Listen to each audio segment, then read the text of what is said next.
오늘 생명의 말씀 여호수아 6장 1절부터 7절 말씀입니다. 한 절씩 교독하고 7절 합독하시겠습니다. 제가 먼저 읽겠습니다. 이스라엘 자손들로 말미암아 여리고는 굳게 닫혔고 출입하는 자가 없더라.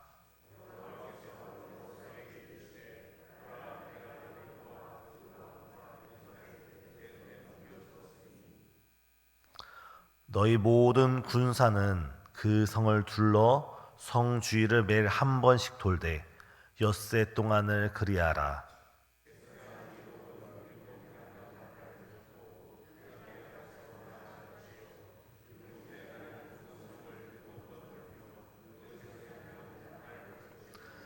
제사장들이 양각 나팔을 길게 불어 그 나팔 소리가 너에게 들릴 때에는 백성은 다 큰 소리로 외쳐 부를 것이라. 그리하면 그 성벽이 무너져 내리리니 백성은 각기 앞으로 올라갈지니라 하시매.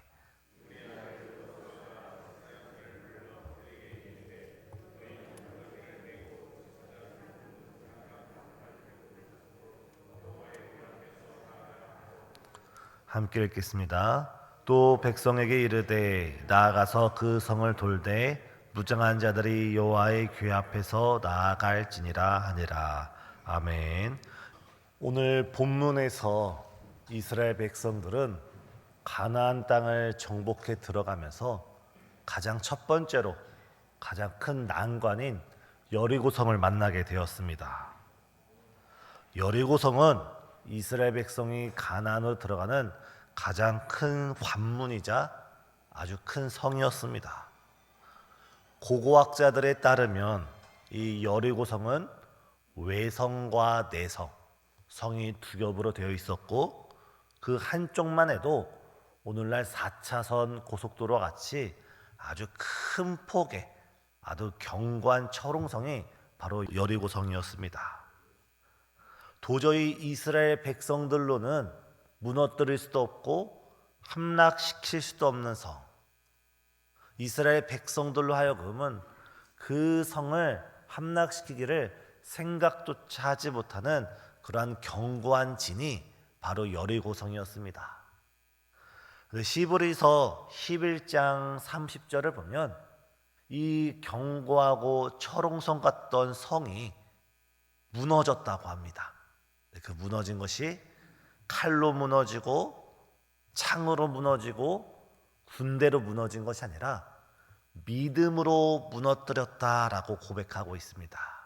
오늘 말씀은 견고한 성 여리고성이 믿음으로 무너진 사건을 함께 살펴보면서 우리 인생 가운데도 우리 앞에 있는 견고한 성, 견고한 진이 하나님을 믿는 믿음으로 무너지는 이 시간 되시길 예수님의 이름으로 축복합니다. 우리 앞에 지금 어떤 여리고성이 있습니까? 우리의 힘과 지혜, 또한 세상의 방법과 수단으로 도저히 해결되지 않고 풀리지 않고 어떻게 해결의 기미조차 보이지 않는 그런 상황 가운데 있을 때 우리 오늘 말씀을 주목할 필요가 있습니다. 지금 이스라엘 백성 앞에는 굳게 성문이 닫힌 여리고성이 있습니다. 바로 이때 하나님께서 이스라엘 백성에게 주신 말씀은 너희의 칼을 들어라, 화살을 들어라, 군대를 정비하라는 이런 군대적인 그런 명령이 아니라 매일 하루씩 한 번씩 그 여리고성을 돌되 마지막 날은 7번 돌고 그리고 제사장의 양각 나팔 소리에 모두 크게 함성을 지르라라는 전혀 뜻밖의 말씀을 주고 계시는 것입니다. 여기에 담긴 의미는 무엇일까요?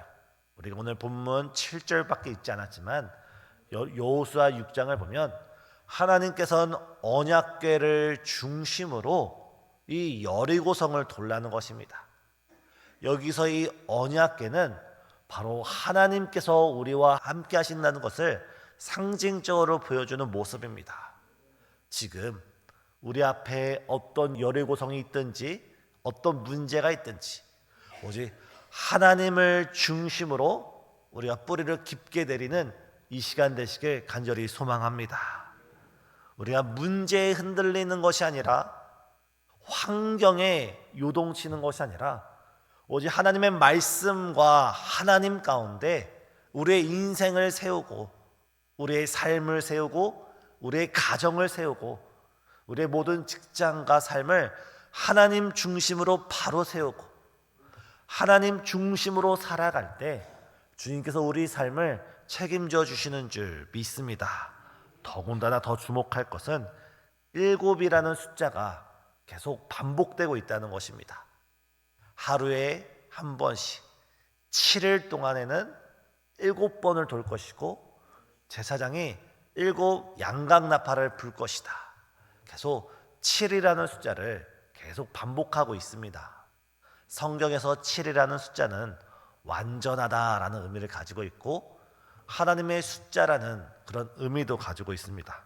다시 말해서 여호수아 6장에서 이 7이라는 단어가 반복돼서 사용되어진 것은 이제 광야 생활을 마치고 이 가나안 정복 전쟁의 첫 단추를 꿰는 이스라엘 백성들에게, 이 이스라엘 백성들이 누구입니까? 이 광야 40년 동안 출애굽을 했던 출애굽 1세대가 아니라 광야에서 나고 태어난 자라난 출애굽 2세대 3세대, 지난 홍해바다와 지난 출애굽의 그 역사를 체험하지 못했던 2세대 3세대가 다시금 가나안 정복 전쟁에 본격적으로 투입되고 있는 것입니다. 바로 이때 하나님께서 말씀하시는 것은 너희가 출애굽을 한 것도 하나님의 은혜였고 홍해바다를 건넌 것도 하나님의 은혜였듯이 너희가 이 가나안 정복 전쟁을 이루는 것도 너희가 하는 것이 아니라 내가 하겠다. 너희가 할 것이 아니라 내가 이루겠다 말씀하시는 하나님의 음성인 줄 믿습니다. 오늘 우리 삶에 있어서 크고 작은 모든 장애물과 문제를 우리가 해결하려고 하다가 실패하는 것이 아니라 모든 것을 믿음으로 전적으로 주 앞에 내어 맡기는 저와 우리 성도님 되시길 간절히 소망합니다. 이때 우리가 반드시 기억해야 될 것은 여리고성을 돌 때 하나님께서 한 가지 더 말씀을 하십니다. 그것은 이스라엘 백성들로 하여금 침묵할 것을 말씀하셨습니다. 제 생각 같아선 여리고성을 돌 때 찬양을 부르러라, 기도를 드려라, 다른 것을 하지 않고 오직 하나님께서 말씀하신 것은 그 입술을 지켜라 라고 말씀하셨다는 것입니다. 왜냐하면 지난 이스라엘 광야 40년의 역사를 되돌아보면 이스라엘 백성은 항상 불평과 원망이 그 입술에서 끊이질 않았습니다.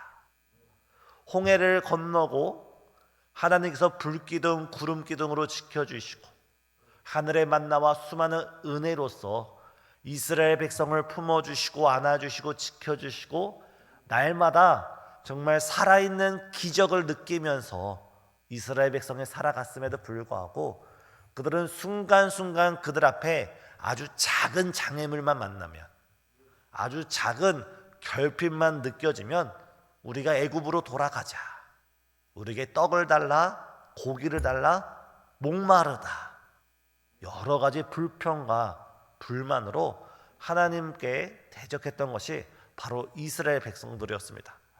바로 그들 앞에서 하나님께서는 가장 먼저 너의 입술을 지키라라고 말씀하고 있는 것입니다. 사랑하는 성도님, 하나님께서는 우리의 입술의 고백을 주목하고 계시는 줄 믿습니다. 우리가 아무도 없는 자리에서 고백하는 그 고백, 우리가 별 생각 없이 우리가 뱉어내는 그 한마디도 하나님께서는 우리의 입술의 고백을 주목하고 계시고 우리의 입술의 고백처럼 그대로 이루어 주신 분이 바로 우리 하나님이십니다.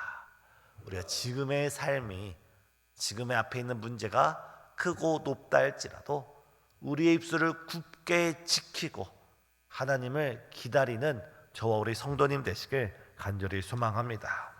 마지막으로 우리가 이 본문을 통해서 가장 기억해야 할 것은 바로 우리는 하나님의 말씀에 절대적으로 온전히 순종해야 되는 줄 믿습니다. 이 여리고성이 언제 무너졌습니까? 이스라엘 백성이 여리고성을 한 번 돌았을 때 무너지지 않았습니다. 둘째 날, 셋째 날 돌았을 때 무너지지 않았고, 일곱째 날 돌았을 때 무너진 것이 아니라 일곱째 날 하나님의 말씀에 온전히 순종해서 일곱 바퀴를 돈 다음에 제사장의 일곱 양각 나팔 소리를 길게 불 때 이스라엘 백성의 함성 소리와 함께 여리고성은 무너졌습니다. 우리가 하나님 앞에 순종하는 삶을 살 때 첫째 날 순종하는 것도 중요하고 둘째 날 순종하는 것도 중요하지만, 우리가 하나님 앞에 순종하는 삶을 살 때는 첫째 날, 둘째 날이 아니라 하나님의 말씀하신 대로 온전한 순종을 하나님께 다 내어드리고, 하나님의 양각 나팔 소리 앞에 우리가 기도의 함성을 높게 부르짖을 때 하나님께서 우리의 온전한 순종 가운데 하나님의 역사를 이루어 주시는 줄 믿습니다. 우리가 처음 말씀을 듣고 예배를 드리면서 우리가 결단을 세우는 것도 매우 귀중하지만, 결단에 멈추는 것이 아니라 말씀은 듣되 행하지 않는 그런 죽은 믿음이 아니라, 말씀을 들었으면 그 말씀을 믿음으로 행함으로써 우리 믿음을 온전히 세워나가는 저와 우리 성도님 되시길 간절히 소망합니다. 사울 왕이 왜 하나님 앞에 버림을 받았습니까? 아말렉과 싸우라는 말씀에 순종하며 나가서 싸웠습니다. 아말렉 왕을 죽이라는 말씀에 순종하면서 죽였습니다. 하지만 사울 왕의 순종은 온전한 순종이 아니었습니다. 아말렉과 싸우고 그 나라의 많은 군대를 죽이고 왕을 사로잡았을지라도 하나님께서 모든 가축을 진멸하라 했지만 사울 왕은 온전한 순종을 하지 못하고 그 가운데 자신의 생각으로 타협을 했습니다.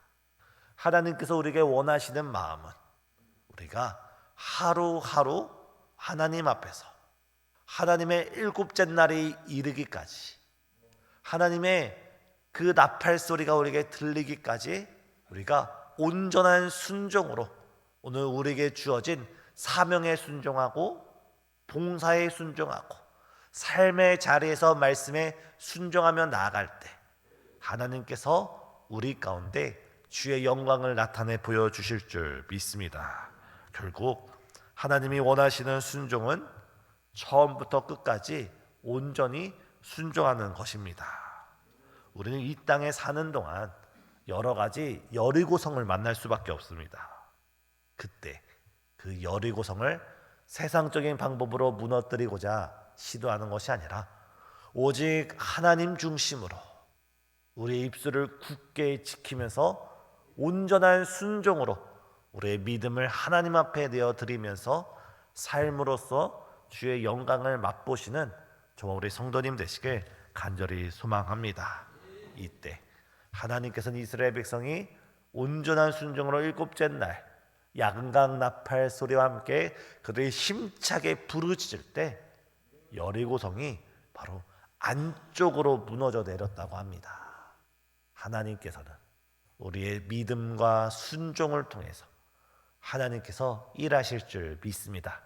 지금 우리 앞에 있는 그 문제와 큰 성벽 가운데, 인생의 장애물 가운데 하나님께서 어떻게 일을 행하실지 하나님을 기대하시고 소망하시면서 온전한 순종으로 주 앞에 영광 돌리는 거룩한 아침 되시길 예수님의 이름으로 소망합니다. 기도하시겠습니다. 사랑과 은혜가 충만하신 하나님, 오늘 우리를 기도의 자리, 예배의 자리, 하나님을 영적으로 만나는 이 귀한 자리로 불러주시고 주의 성령의 역사 가운데 주 앞에 예배드리게 허락하여 주시니 진실로 감사드립니다. 주님, 이 시간 우리의 삶이 하나님 중심으로 바로 세워질 수 있도록 주께서 주장하여 주시옵고, 무엇보다 여러 가지 삶의 문제 속에 우리가 원망과 불평을 드리는 것이 아니라 입술을 굳게 지키고 우리의 마음이 하나님을 향하며 온전한 순종으로 주의 귀한 영광을 맛볼 수 있는 간증의 주인공으로 인도해 주시옵소서. 특별히 이 시간 육신의 문제와 삶의 여러 가지 어려움, 사랑하는 이들의 수많은 고통을 위하여 주 앞에 부르짖사오니 주님께서 우리의 모든 부르짖음 가운데 주의 영광으로 역사하여 주시옵고, 또한 이 시간 주 앞에 나올 때 빈손으로 나오지 아니하고 주를 사랑하고 주 앞에 간절한 기도 제목으로 주 앞에 드리는 그 손길들을 주께서 주관하여 주시사 정말 우리 삶 가운데 주의 크신 일을 맛볼 수 있도록 주께서 책임져 주시옵소서. 특별히 정말 이번 한 주간 가운데 정말 우리 삶의 크고 작은 문제 앞에 주의 영광을 체험할 수 있는 복된 한 주 될 수 있도록 역사하여 주옵시기를 우리 주 예수 그리스도의 이름으로 간절히 기도드리옵나이다. 아멘.